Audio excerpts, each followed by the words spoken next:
Historia de la filosofía, por Giovanni Fornero, volumen 4, 46, parte octava. La filosofía contemporánea, tomo 1, capítulo 3. Filosofía y teología de Tillich a los teóricos de la muerte de Dios. 910. La teología católica y protestante en la primera mitad del 900.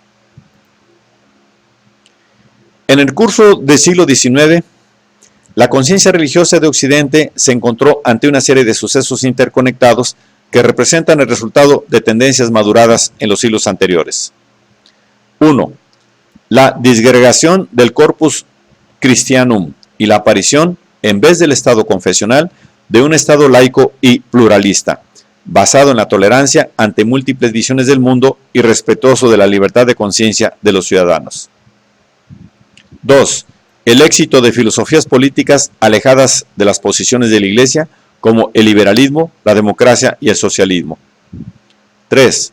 La confianza cada vez mayor en los poderes de la razón crítica y de la ciencia, concebidas ambas, más allá de toda esclavitud de la tradición y del dogma, como instrumentos de progreso y como condiciones imprescindibles para alcanzar una real autonomía teórica y práctica propia de un hombre ya mayor de edad, en sentido iluminístico kantiano. 4. La consiguiente afirmación, al lado de la cultura cristiana, de una cultura laica o decididamente anticristiana, con puntos de ateísmo radical y teóricamente agresivo. Feuerbach, Marx, Nietzsche, etc. 5. La difusión de la civilización urbana y de mentalidad inmanentísticas, alejadas de la dimensión religiosa de lo trascendente y de aquellos valores defendidos por las distintas iglesias. Estos trastornos histórico-culturales, subjetivamente vividos como traumáticos por parte de los creyentes, acabaron por desembocar en el curso del 800 en una tendencia al divorcio entre cristianismo y civilización moderna. El fenómeno ha interesado sobre todo a la Iglesia Católica, anclada desde el Renacimiento a una relación de sustancial antagonismo con las conquistas del mundo contemporáneo. Aprisionada en la nostalgia de la cristiandad medieval, como un momento ejemplar de su propia historia, ha considerado viciados de una fundamental ilegitimidad los procesos de cambio de la sociedad moderna. En los momentos que han señalado de modo decisivo las etapas de cambio histórico, desde la Revolución Copernicana a la Revolución Francesa, desde las crisis de la metafísica iniciada por Kant a las teorías darwinianas sobre el origen de las especies, desde la afirmación de los principios del Estado de Derecho al nacimiento de los movimientos sociopolíticos inspirados por el marxismo, la Iglesia Católica ha pronunciado puntualmente su veredicto de condena, sin abandonar nunca, hasta estos últimos tiempos, la convicción de que el modelo normativo de la sociedad humana era el realizado bajo su guía, en la época de la cristiandad medieval. No es casual que en el índice de libros prohibidos, un instrumento creado por la Iglesia de la Contrarreforma de 1557, se encuentren elencadas casi todas las obras de las que se enorgullece la cultura moderna. Expresión máxima de esta antítesis entre civilización moderna y civilización católica, como suena el título de una conocida revista judía fundada en Italia en 1850, es el Syllabus, 1864. En el cual Pío IX condenaba como herética la convicción según la cual el romano pontífice puede y debe reconciliarse y llegar a un acuerdo con el progreso, con el liberalismo y con la civilización moderna, y ponía en guardia contra los errores de la libertad de conciencia, de pensamiento y de prensa, sellando como no cristiana la perniciosa doctrina según la cual cada hombre es libre de abrazar y de profesar aquella religión con la escolta de la luz de la razón, que con la escolta de la luz de la razón haya reputado que es la verdadera. A estas tomas de posición del magisterio correspondía siempre, por lo que se refiere al lado católico, una tenaz defensa de la teología sobre las propias posiciones, anclada, como se ha dicho, a un tipo de apartheid cultural, interrumpido solamente por las cerradas polémicas en contra de las aberraciones externas. La reforma, la nueva ciencia, el racionalismo, el deísmo, el criticismo, el idealismo, el método histórico-crítico, el evolucionismo, etc. La misma encíclica Aeterni Patris de 1879 de León XIII, si bien atestiguando una creciente vitalidad cultural de la Iglesia, se colocaba en este cuadro defensivo en relación con la modernidad. En efecto, promoviendo el estudio de los grandes maestros del medievo, filtrados a través de los esquemas de la escolástica barroca y del racionalismo leibniziano, y luchando por la instauración en las escuelas católicas de la filosofía cristiana, según el pensamiento de Santo Tomás de Aquino, directiva que influirá en la manualística teológica hasta el Vaticano II, la encíclica leoniana sancionaba ulteriormente el rechazo de la filosofía moderna por parte de la Iglesia Católica. Esta línea de contraposición frontal entre el cristianismo y el mundo moderno, si bien siendo mayoritaria en el interior de la Iglesia, sobre todo romana, pero también luterana y calvinista, había sido polémicamente rechazada por algunos movimientos, tanto protestantes como católicos.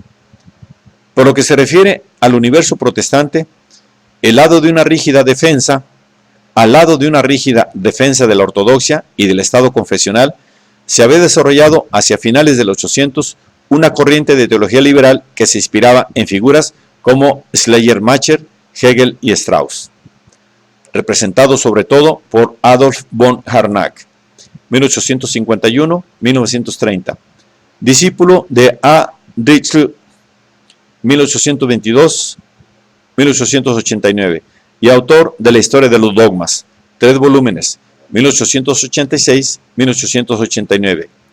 La teología liberal, así llamada por su independencia en relación con la profesión de fe tradicional y por sus conexiones con la cultura y la política del liberalismo, se basaba en un estudio histórico crítico de las Escrituras, que negaba tanto los milagros como los dogmas, si bien declarando su propia adhesión al Evangelio y a la Reforma. Convencido de que la religión es el complemento de las realizaciones humanas y de que el cristianismo es el complemento de la religión, la teología liberal, y en esto reside su aspecto históricamente más importante, defendía la idea de una armonía de fondo entre fe y cultura, entre cristianismo y mundo moderno. Por lo que se refiere al lado católico, la oposición a la actitud antimoderna aparece primero con el catolicismo liberal, es decir, con aquel gran movimiento manifestado en Europa a partir de la Restauración, que se proponía poner de acuerdo el catolicismo y las modernas libertades, las mismas que el Sílabus había condenado categóricamente. A continuación, el ataque cultural más sólido, el pasadismo católico, defendido por los así llamados intransigentes, fue el modernismo. Como escribe E. Buonaiuti, y con el término modernismo se ha venido prácticamente a designar aquel movimiento muy complejo y vario en sus múltiples expresiones que en el ocaso del siglo XIX y los primeros decenios del XX se delineó simultáneamente en varios países católicos con el propósito de rejuvenecer la enseñanza teológica e histórico-religiosa oficial, para poner el espíritu en armonía con las exigencias y los resultados de la cultura crítica y filosófica contemporánea. No se debe con todo olvidar que el apelativo, con su sutil sentido ironizante, fue utilizado inicialmente por escritores contrarios al movimiento que entraron en polémica en los primeros años de este siglo. Los modernistas, por su parte, no buscaban más que, como se dijo en su programa italiano, asumir la actitud de cristianos y de católicos que viven en armonía con el espíritu de su tiempo. En otras palabras, como puntualizaba Leonce de Grand Maison, es modernista el que alimenta la doble convicción. 1. Que sobre puntos concretos, relativos al fondo doctrinal y moral de la religión cristiana, puede haber conflictos reales entre la posición tradicional y la moderna. Y 2. En este caso, es lo tradicional lo que debe por lo menos adaptarse a lo moderno, a través de retoques y, si es necesario, de un cambio radical o abandono. En el 900, los modernistas y los teólogos liberales han sufrido un mortífero contragolpe. Los primeros por obra del Papa, los segundos por obra de la revolución teológica de Barth. La reacción pontificia al modernismo tomó cuerpo en la Pascendi, una encíclica emanada por Pío X en 1907, que contenía, junto a la condena, una magistral exposición, como dijo Gentile, de los principios filosóficos de todo el modernismo. La Pascendi marcó un ulterior refuerzo de la neoescolástica, puesto que Tomás acabó por ser enseñado de un modo aún más explícito de cuanto había ocurrido con la Aeterni Patris, como garante de la verdadera ortodoxia y de la verdadera filosofía. La Pascendi marcó una fecha crucial en la batalla católica en contra de la modernización, puesto que no se limitaba a condenar el modernismo como tesis de todas las herejías. La encíclica preveía también una serie de medidas disciplinarias dirigidas de modo particular a los miembros del clero sospechosos de modernismo. Esto dio lugar no solo a la condena de varias obras, que fueron incorporadas al índice de los libros prohibidos, sino también a múltiples actos dirigidos a excluir de la enseñanza en los seminarios y en las escuelas y a marginar de la vida eclesiástica muchos miembros del clero. Con la Primera Guerra Mundial, junto a la crisis de la civilización de los 800 y de sus filosofías, se produjo también el ocaso de la teología liberal y el ascenso de la teología dialéctica de Barth, insistiendo kierkegaardianamente sobre la infinita diferencia cualitativa entre el tiempo y lo eterno, y afirmando que Dios no es la plena realización del hombre, como creía la teología liberal, sino su salvífica negación y puesta en crisis. Barth, sobre la base del principio según el cual Dios puede ser conocido solo a través de Dios, condenaba en bloque toda tentativa humana, racional, filosófica, religiosa, etc., de alcanzar lo inalcanzable, rechazando, mientras tanto, todo ilusorio compromiso entre palabra divina y palabra humana, fe y cultura, cristianismo y filosofías hegemónicas. En consecuencia, también con Barth, el encuentro entre teología y cultura sufría, a su modo, un golpe que lo paraba. Sin embargo, el núcleo fuerte de la instancia modernista, la necesidad de tejer una relación orgánica entre inteligencia de la fe y cultura contemporánea, resurgió pronto de sus cenizas, manifestándose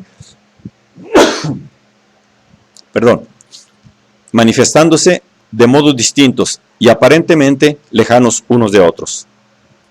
En el campo protestante tomó la forma de un disenso interno a la teología dialéctica. Como es conocido, al nuevo movimiento se adhirieron inicialmente también Brunner, Bullmann, Niebuhr, Gogarten y Tillich, pero se alejaron cuando se trató de escoger una nueva expresión para el mensaje de los fundadores. Era, en efecto, claro que aquel mensaje no podía tener eficacia si no se traducía a un lenguaje moderno, comprensible para el hombre del siglo XX. Pero, ¿qué lenguaje se tenía que escoger? ¿El bíblico? ¿O bien el filosófico? ¿O el secular? En este punto volvió a ponerse sobre el tapete la cuestión de la posición de la filosofía en el seno de la teología y, contemporáneamente, de la relación con la modernidad. Entre los católicos, el tema de la apertura al mundo y contemporáneo fue recuperado por algunos movimientos teológicos de Alemania y Francia en el periodo comprendido entre las dos guerras y en el inmediatamente posterior al segundo conflicto. En Alemania, donde la crisis modernista se había sufrido en tono menor, el diálogo con las nuevas corrientes culturales y filosóficas prosiguió sobre todo por obra de estudiosos como R. Guardini, 1885-1968, K. Adam, 1876-1966 y E. Priswara, 1889-1972, mientras la insatisfacción con respecto a la teología académica tomó cuerpo en la llamada teología querigmática, llevada a cabo en los años 1936-1940 por un grupo de jesuitas de Innsbruck, defensores de una teología del anuncio. En el espacio de tiempo comprendido entre los años 1935 y 1955, mientras K. Rahner en Alemania sentaba las bases para una obra de renovación teológica que habría dado sus frutos más significativos en el periodo conciliar, la leadership de la renovación católica pasó a los franceses. En particular, en la segunda mitad de los años 30, Marie-Dominique Chenu, de la Facultad Dominicana de Le Souchor, puso en marcha una obra de rejuvenecimiento de la teoría escolástica, haciendo suyos, entre otros, los principios que habían llevado, algunos decenios antes, al surgir del modernismo. Preeminente sobre todos, la necesidad de distinguir entre la realidad revelada, que es la presencia misma de Dios en la vida del hombre, y las fórmulas con las cuales expresarla, ligadas a las contingencias culturales y por lo tanto también ellas mudables. Unos 10 años más tarde, esta exigencia se repetía y se emprendía por parte de algunos jesuitas de Lyon, pero con fines distintos, en cuanto, más que en la revolución interna de la escolástica, ellos estaban interesados en la presencia de la teología en la cultura contemporánea. La vía maestra para realizar esta tarea, el retorno, más allá de la escolástica medieval, a la teología de los padres de la Iglesia. Retorno motivado, obviamente, no por una nostalgia restauradora, sino por la convicción de que el lenguaje simbólico con el que los padres expresan el misterio revelado es no solo más rico, sino también más actual que las secas conceptualizaciones escolásticas. Es, pues, para inventar el presente, por lo que esta teología se vuelve al pasado. De aquí el nombre de teología nueva, con la cual es habitualmente designada. Notable resonancia, siempre por lo que respecta a Francia, tuvieron también las llamadas teologías del laicado. I. M. Congar, las teologías de las realidades terrenas, G. Tils, las teologías del trabajo, M. D. Chenu, etc., con sus correspondientes discusiones sobre la naturaleza del humanismo cristiano, sobre la relación entre salvación e historia que opusieron los escatologistas a los encarnacionistas y sobre las relaciones entre marxismo y cristianismo. Discusiones en las que tomaron parte grandes personalidades cristianas laicas como Jacques Maritain y Emmanuel Mounier. Además, no hay que olvidar que desde 1940, Teilhard de Chardin, en una serie de escritos que serán dados a conocer al público internacional solo en la segunda mitad de los años 50, había intentado poner en marcha un original proyecto de síntesis entre los datos de la ciencia y el mensaje cristiano. Sin embargo, tras la Fiuminae Generis de Pío XII, 1950, también sobre la teología progresista francesa cayó la sombra de la sospecha y de la semiproscripción. Solamente con la llegada de Juan XXIII, en 1958, se inició una fase de deshielo.